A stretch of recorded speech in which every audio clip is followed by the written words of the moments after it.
आपके हिसाब से किसको एडवांटेज होती? सिंपल क्वेश्चन है, you have to pick one. आपके हिसाब से 266 रन, सीधी बात यही है कि रेन हैज सेव्ड इंडिया और rain has saved Pakistan. India बच गया, आप बोल रहे हैं इंडिया बच गया, तो मुझे ऐसा लगता है कि शायद ये जो बारिश है इंडिया को बचा गई, क्योंकि पाकिस्तान के पास वो बैटिंग है कि वो आखिर में जाके वो रन चेस। लेकिन आप बोल रहे सिचुएशन के अकॉर्डिंग अगर हम एनालिसिस करें यहाँ पे, तो मुझे लगता है शायद थोड़ा सा पाकिस्तान को एडवांटेज रहता, लेकिन यहाँ पर अगर बोले कि अगर बचा है कोई तो यहाँ पे इंडिया।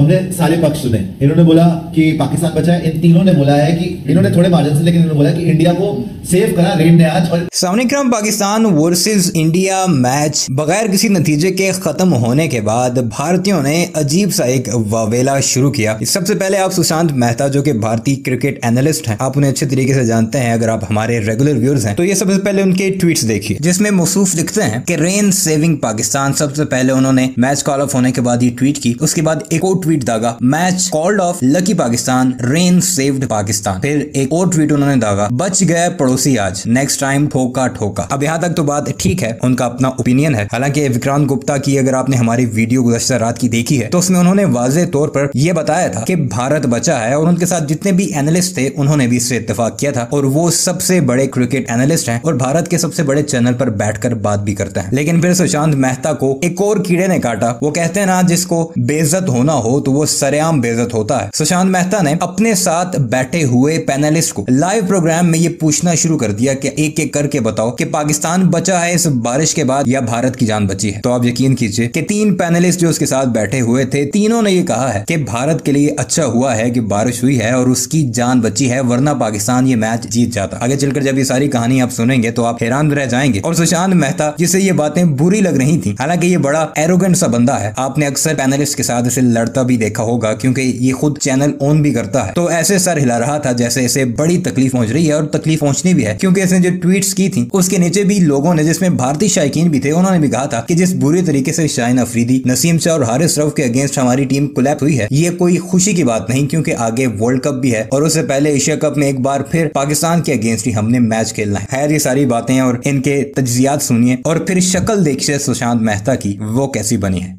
बिल्कुल परफेक्ट हो यहाँ पे एनालिसिस करने के लिए बोल रहे हैं।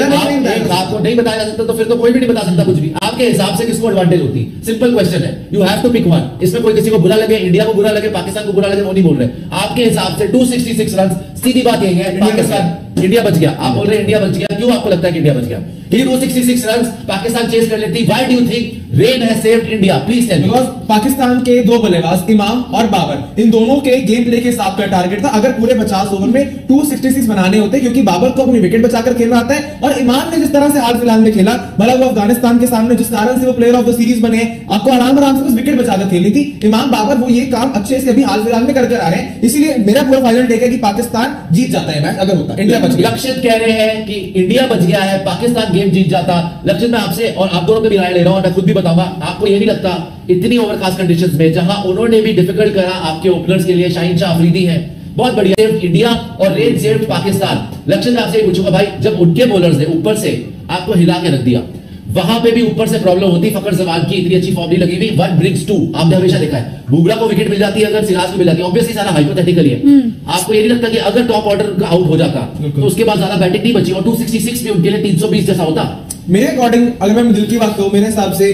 पाकिस्तान के टॉप 3 फकर, इमाम और बाबर कहीं ना कहीं हमारे पेस अटैक को इजीली फेस कर लेते। जितनी ट्रबल शाहीन, नसीम और हारिस ने दिया ना हमारे टॉप ऑर्डर को, वो ट्रबल हमारे पेसर्स, मैं दिल से कहूं तो नहीं दे पाते। पाकिस्तान के बैटर्स 266 बहुत आसानी से कर जाते। जहां तक आपने ओवरकास्ट की बात कही कि ओवरकास्ट कंडीशन हमारे बॉलर्स को एक एक्स्ट्रा बेनिफिट देगा, तो भाई कैंडी के मैदान में इतिहास रहा है, अंडर द लाइट्स बॉल बल्ले पर और बेहतर आती है। शाहीन शाह अफरीदी का पहली इनिंग के बाद आप स्टेटमेंट देखें, शाहीन ने भी यही कहा, कहते कि जैसे मैच आगे बढ़ रहा है ना, गेम थोड़ी सी पुरानी हो रही है, तो बल्लेबाजी के लिए पिच आसान हो रही है। इसीलिए ये 5-6 कारण है जो मैं कहूं कि पाकिस्तान फेवर है। पुरानी होती है, वहां पे बात पड़ती है, वो तो हमें पता है, वो तो हार्दिक ने शान ने दिखाया। लेकिन नई गेंद जब हमारे बुमराह के हाथ में होती है, आप बोल रहे इजीली फेस करता है, बिल्कुल नहीं करता कि इजीली हो जाता थी बुमराह और सिराज में, तो खेलना नहीं चाहिए हमें। क्या इजीली का तो आपने शब्द बहुत गलत इस्तेमाल करा है, बट एनीवे आप बताइए कि किस तरीके से आपको लगता है कि पाकिस्तान बच गया या इंडिया बच गया बारिश से? मेरे हिसाब से अगर आप ओवरऑल देखें तो जिस तरीके का स्कोर बना था और जिस तरीके की विकेट बिहेव कर रही थी, मुश्किल पाकिस्तान के लिए भी होती वहां पर चेस करने के लिए। अगर पाकिस्तान की टीम जाती 267 ऊपर से विकेट जा सकता था, मैच फंस सकता था, लेकिन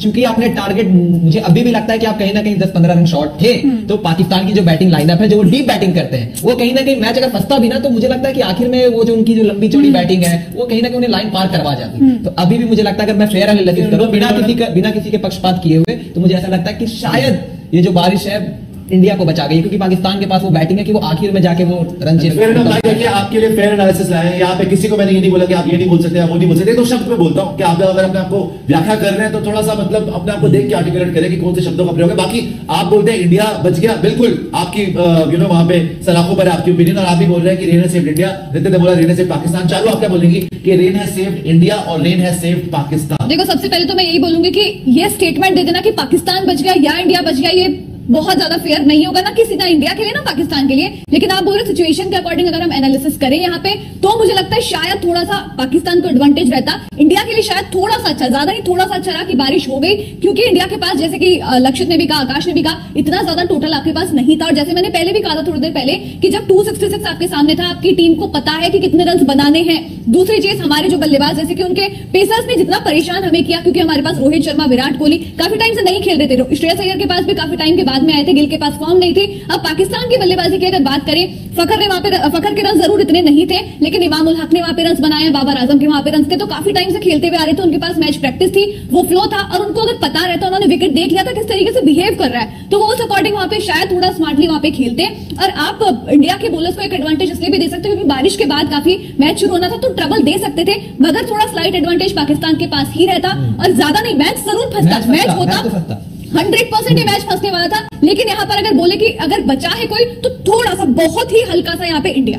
अब मैं आपको ये बोलता हूँ, हमने सारे पक्ष सुने। इन्होंने बोला कि पाकिस्तान बचा है, इन तीनों ने बोला है कि इन्होंने थोड़े मार्जिन से, लेकिन इन्होंने बोला कि इंडिया को सेव करा रेन ने आज। और अब मैं इसमें 2-3 चीजें करता हूँ, मैं आपको बताता हूँ। इंडिया मेरे हिसाब से, आई थिंक रेन है सेव्ड पाकिस्तान। बाय पहली बात यह, सईद अजमल के साथ जब इंटरव्यू हुआ था, बिल्कुल ठीक उन्होंने बोला था कि इस पिच के ऊपर सीम भी, स्विंग भी, नबी भी है पिच के ऊपर। जो मुश्ताक भाई ने आज मुझे बोला, शायद अफरीदी से जब बात हुई कि इस पिच के ऊपर आपको, क्योंकि बारिश हुई है काफी पहले भी, तो नबी रहेगी, तो स्विंग भी मिलेगा, सीम भी मिलेगा, जो हमने देखा पाकिस्तानी बॉलर्स ने करा। ठीक है, सईद अजमल ने कल मुझे बोला था कि भाई ये पिच है 250 रन की, अगर इंडिया पहले बैटिंग कर ले, उसको एडवांटेज होगी कि 250 रन बना दे, तो 250 हमने 266 बनाए।